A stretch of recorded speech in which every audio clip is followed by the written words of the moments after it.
Shalom, this is Hakam Yara ben-Emmett again with another exciting topic of interest video exclusively offered to my own company, the Torah Watchman Show International. Hope everyone's been well. Today we're going to talk about rabbinical tradition in a different way and different breakout, different multidimensional approach that I've talked about before ad nauseum as a Torah Jew. Rabbinical Judaism, we always compare what we believe a worldview as far as how the Torah should be consumed. Now, I'm going to read you what rabbis have said and what they've made publicly available. You can Google this if you want to. I can also publish a transcript at the end of the video if you'd like to read that. I will tell you what my opinion is when I do this video, and but I will try to remain true to my transcript. Now, rabbinical tradition refers to the oral traditions by mouth and commentaries on the written Torah. The first 5 books of the Hebrew Bible, known as the books of Moshe, the laws of Moses, that were developed and passed down by rabbis over a period of time. Again, rabbis are another word, is a more contemporary word. 2,000 years ago, they didn't refer to anyone as rabbis.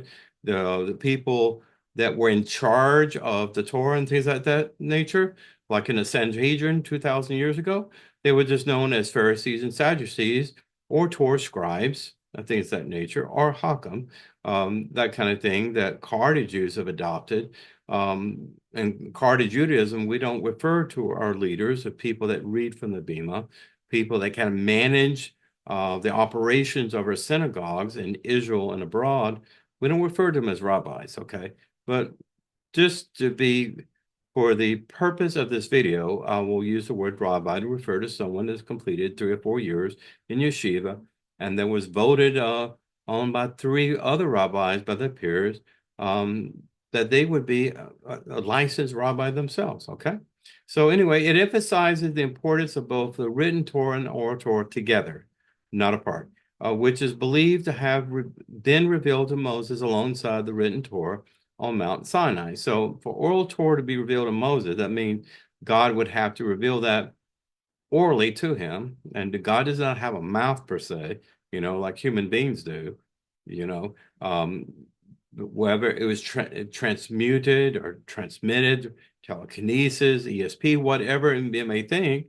I don't know if Moshe took notes with him or whatever. I mean, you could only write on maybe papyrus or plant or base paper or maybe stone. The main focus was for the development of construction of the 2 stone tablets that God cut out with his own hand out of granite or rock, the rock face in Mount Sinai, and with his finger as etching into stone, almost like molten fire or whatever, he literally wrote 5 commandments on one stone and 5 commandments on the other to be total of 10 commandments. It does not say anywhere in Shemosh or the book of the Torah that God gave Moshe anything else. Okay, even what God gave Moshe and the 10 commandments and other things, like all the mitzvot and laws and holidays, the 7th day and things of that nature, the detailed blueprints for the Mishkan, the tabernacle, all the worship artifacts and things of that nature, what type of animals that you would use for different special Jewish events, the laws of Passover, the laws of Shavuot, and everything else. All of these things were added. A lot of the Torah was actually taught to Moshe by God with private meeting opportunities. He would literally go up and down to the mountain with Aaron, and sometimes he went there to receive the information. And God somehow, speaking to Moshe in a way, he remembered all the information. And of course, he went down and told the Levitical priests, he told the 70 judges, and through affiliation, dissemination, everyone else knew that. And of course, it was written down in certain ways. I mean, there were several scrolls in the Ark of Covenant, for instance. There were the 5 books of the Torah, but there are other things there, probably notes and commentaries, things like that we don't have access to anymore. But the judges were executors of God's justice, of the justice of Moses. They were not there to interpret what God was trying to say to Moshe. If they had any questions, they simply go to Moshe and Moshe would get on his knees and pray to God, and God would give him the answer. Like instance of what to do about women's rights owning land if your father died. A lot of these type of court cases and things like this, Moshe would petition God, and God would give him the information and he would write it down. You could call this a form of oral Torah, maybe so, but if it's not included in our canonized Torah or the Tanakh or Hebrew Bible, it was never generationally imported for us to talk about today, okay? And that's the Cardi position there. We believe in the written Torah and nothing else. We believe that God is sufficient in what he's doing. We believe God was more than capable of explaining something and given us a formula for life and death, a blueprint for success, per se. If you do X, Y, Z, in other words, you will have the promised rains in season. Your wives will give normal childbirth. You will not be attacked by animals or foreign invading armies and things of this nature if you obey me. It's that simple. But, again, rabbinics like to say that Moshe received both the Talmud, essentially, or Torah, and the written Torah, which is namely the Ten Commandments written on two stone tablets. Now, the term of dual Torah essentially codifies everything I just said. Rabbinical Judaism believes that God revealed the Torah to Moses in two forms, written Torah, which is known as Pentateuch. Now, Oral Torah, the Oral Torah again defined, they admit it's not originally written down. It was written down in Babylon in the last stages of our exile there before Persia went online, was preserved through oral tradition, later codified, and something known as the Mishnah and the Talmud and other rabbinical literature. Essentially, rabbis and sages, say from the 11th century on, 10th and 11th century, like Rashi and Ramban and many other greats during that time, they had different views. Rashi disagreed with Ramban. Ramban disagreed with Rashi and Johannes and many others there. They disagreed with each other in different extrapolations of their different Mishnah Torahs. And Mishnah just means as a summary, a commentary of the Torah writings per se and Talmudic tradition. Now, halakha is just a Hebrew word for Jewish code, Jewish law, like the 613 mitzvot is the halakha for the Cardi Jewish people. That's all we need. That's all we have. I mean, even with the Torah, I mean, God's commandments are very astute, very clear. I think they were written in less than 8th grade, Hebrew, whatever. All kidding aside, you didn't need a PhD. You didn't have to go to 4 years academy to know what God was saying. God did not make anything complicated. God did not write and riddle a rhyme, or you didn't need a magical decoder ring to understand. It's very clear. And without having the Talmud or Torah to help to try to explain the Torah, what God's trying to say, well, the Jews even messed that up and they built a golden calf. I mean, after all the miracles and everything else, and God commanded them, it's about obedience, folks. It's about what we allow that we accept in our estimation and comfort zone from God into our private lives, what we allow. Tattoos, per se, or just bringing nice golden idols into our home because a friend gave it to us, or we found it at a market or a trade guild or something else, and we thought it was interesting. Maybe it's good for your foreign friends to see you got things like that in your home. I don't know. But anyway, all kidding aside, God was very clear in what he was talking about. The Jewish people were very disobedient in accepting it. And that's the story and the history of the Jewish people. But as far as halakha version 1 refers to the five books of the Torah, 613 mitzvot. In other words, version 1, Moses.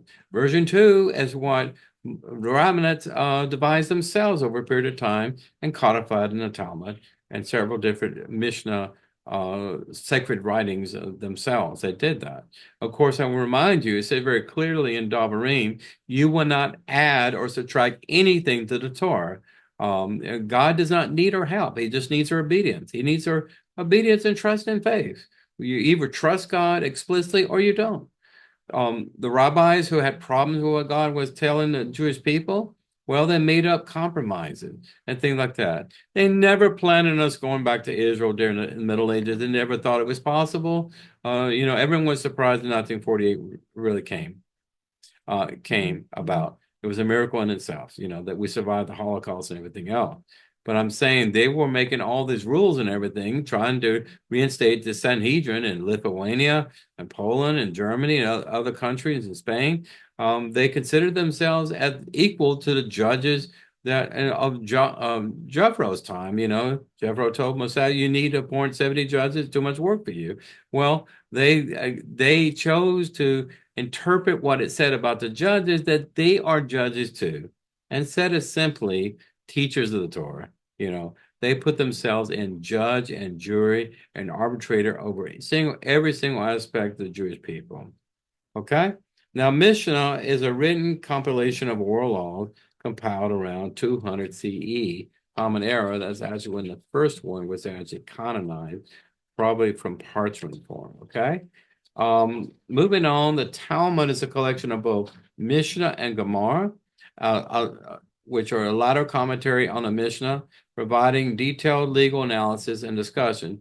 Gemara, think about as the official court documents per se, the official stamp of approval kind of thing. The Mishnah goes down a certain path, goes a roundabout path sometimes, debates and discussions, but the Gemara actually consolidates what group consensus is, what the minyan says, over a period of time, and that is like a baseline they go to for final ruling. Now also is something known as the Haggadah, the Haggadah, which is a collection of non-legal narratives, homilies, and ethical writing found in the Talmud. Okay, not laws per se, but they're stories and ethical teachings, moral stories like Esau's fable and all that. So Kabbalah, everyone knows about that. An esoteric form of Jewish mysticism. Okay, also considered part of rabbinical tradition. In modern Hebrew, the word for religion, interestingly, is not found at all in the Hebrew Bible at all. It's known as dot. The word dot literally is the way it's pronounced. The term dati means religious, and the word lo dati means not religious. Okay, so essentially these words lo dati, dati, and dot are not found at all in the Hebrew Bible. Okay, you can Google that if you don't trust me, and find out for yourself. There's also something known as the Mazarat. Very interesting here. This Hebrew word meaning bond or fetter. What does that mean? Well, it's used in Ezekiel chapter 20, verse 37, and I'll show you the verse behind me here, to describe the tradition of interpreting and following the Torah. Now, I'm going to read something to you, and I want to ask you, honestly, do you think you have sufficient information as one-liner, as one sentence in Ezekiel chapter 20, verse 37 to say, God has given you a commission to interpret the Torah and codify it in something known as Oral Torah? Okay? Now let's look at the verse. In English, verse 37, it says, "And I shall cause you to pass under the rod, and I shall bring you into the transmission of the covenant." What is that saying? Well, under the rod essentially is a measuring kind of aspect, a measuring tool, like a measuring stick, like 36 inches in a yard, that kind of thing, 39 inches in a meter, and so on. The passing underneath the rod is a litmus test. And I shall bring you into to the transmission of the covenant. Transmission, probably you could say it's oral, it's conversation, or just getting some information or data flow from point A to point B. Interesting, it says the covenant, and it does not necessarily mean the Torah. It could be any kind of contractual promise that God made with his people. But to be fair and everything else, it probably means the same covenant that God gave to Moshe, the 5 books of Torah. You will not find the Hebrew equivalent of the words Oral Torah anywhere in the Hebrew Bible. You will not find the word tradition a Hebrew equivalent of that. These are modern contemporary words that people that's spoken a lot, vernacular Hebrew speech in Israel. Okay. You will not find those words in there. This is something that rabbinics had a need to come up with these words and to describe what they were talking about, to try to win their arguments over to the Jewish people over a period of hundreds of years or 1,000 years per se. But it's very interesting here what the rabbinics made up and how they codified it to perform, to become their own halakha. They have a formula in which they historically how they arrived at their conclusions of all. Who gave the rabbis authority to make up all these rules over the Jewish people? Was it a prophet? Was it God? Was it anointing and inspiration of God? Remember the 70 judges that were appointed during the time of Jethro? They received the same spirit and anointing upon them as Moshe had, to the point that the consequence of that spirit anointing, they was beginning to prophesy. Okay? How many rabbis like Rashi, Ramban, and others do you remember them talking about them prophesying when they had a new idea to put quill to paper and write down their interpretation opinions of a Torah Sidra, a writing? None whatsoever. I mean, just because a rabbi says we get our right and authority here in this time and space to judge, to judge the halakha, to settle rules on conversion, marriage, divorce, and things of that nature, just because they say we have that authority. Well, the people didn't give that authority. They lorded over them and say we had the authority. A period of time they kept on saying, because you have to understand the largely in the world in the Middle Ages and before 2,000 years ago, most people on the planet were illiterate and they could not read. The only people that could read were Christian bishops and priests, the Greek and Latin Vulgate and so on, and of course rabbis and Pharisee kind of people. They could read Hebrew because Rashi, for instance, came from a wealthy family. He could go to the highest quality Jewish education he wanted to. But people, the people that made all the rules over Jewish life in the Middle Ages were people that were literate in Hebrew and they understood the language. Even though the Talmud was written in Aramaic at that time, and people spoke Aramaic, but the rabbis there again forbade the Jewish people to even speak Hebrew outside of a synagogue religious environment. That had to change because Hebrew was becoming a dying language and nearly became extinct before it was modernized with Masoretic text, and then people were starting to speak Hebrew in the shtetl and their villages and kibbutz and communities around the world. Well, I hope you enjoyed this video. I'm not making any accusations here. I'm just reading to you. I mean, in a coin toss, you either have heads or tails. I mean, what are your opinion about this? I mean, how do you feel about anyone putting themselves in place of God and telling you how you should live your life, how you should worship, how many times you should pray, if it's not in the Torah, if it's not in the Torah? There's nothing wrong with tradition, but when you call it laws, halakha, you make it something that's mandated for us. You make it like you have to wait 6 hours after eating meat before you have dairy. That kind of thing. These are rules that rabbis made. The size of your dining room table for Passover and Shabbat and things like that. They have rules and dimensions for that. There's a lot of wonderful things in the Talmud as far as legal code and things like this. But all the data pointers go back to Moses. It does go to the original source. I mean, if someone you consider as a PhD or a scientist in theoretical physics and all this, and you hear them speaking in a speech, but you hear other people that listen to that speech, say 2 years ago or so, and go out and start teaching what they heard there, and it may sound a little bit different. It may be a little more confused. I don't remember what that scientist said that this other person is saying. You go back to the original person that started speaking about that subject on quantum mechanics or whatever the subject of science may be, okay? You go and get the transcript, the original data source, right?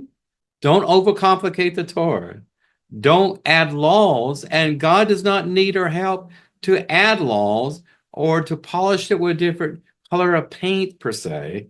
You know, God did a wonderful work through the prophets of blessed memory. There's nothing else in the Hebrew Bible. And it's a huge volume of writings and everything else to read the story and history of our people. If you're a Jew, it's our people. And if you've been at Noah, you know, you can understand that too. The 7 laws of Noah, per se, essentially was delineated in the book and the last part of the book of Bereshit in Genesis, right? And Rabbi said, well, you can obviously make that 70 laws there too, more detailed things and all that. But you know, God gave the non-Jewish people, the Gentiles, you know, 7 basic laws how they should live their life ethically among each other. You don't need to read another Mishnah Torah about it. You can do it for information. You can do that maybe for understanding. But as for if you're teaching the Torah and God commands every Jew to be a light unto the Gentile people, to share the Torah and everything else, to be a light to the Goy, you know, you don't do that by reading someone else's word. You do it from reading what the prophet said. And these prophets sacrificed their entire lives. Many of them sacrificed. Thousands of prophets were stoned to death, you know, giving their life over to the Torah. And even that's important to you, it's not. That's your judgment call. Anyway, Hakam Yara ben-Emmett signing out to the next time. God bless you. Shalom Aleichem. You know, may God find a place in your life that you're happy, whatever it may be, whatever your worship experience is. Just can we all agree that we should get along right? I, as a Haredi Jew and as a Torah scholar myself, and I still have a lot to learn too. I've been studying the Torah most of my life. You know, I have no right to judge anyone. I have no right to say I know everything in the book of Exodus. I don't. I unless you memorize it. Some Muslim children, by tradition, memorize the Quran, which is much smaller than the Torah. Unless you memorize it, you can quote it. Some rabbis have photographic memory. God bless them. You know, we're doing that. But we all need help, right? We need to keep an open mind, but not too open, okay? That's the way it is. I'll see you soon.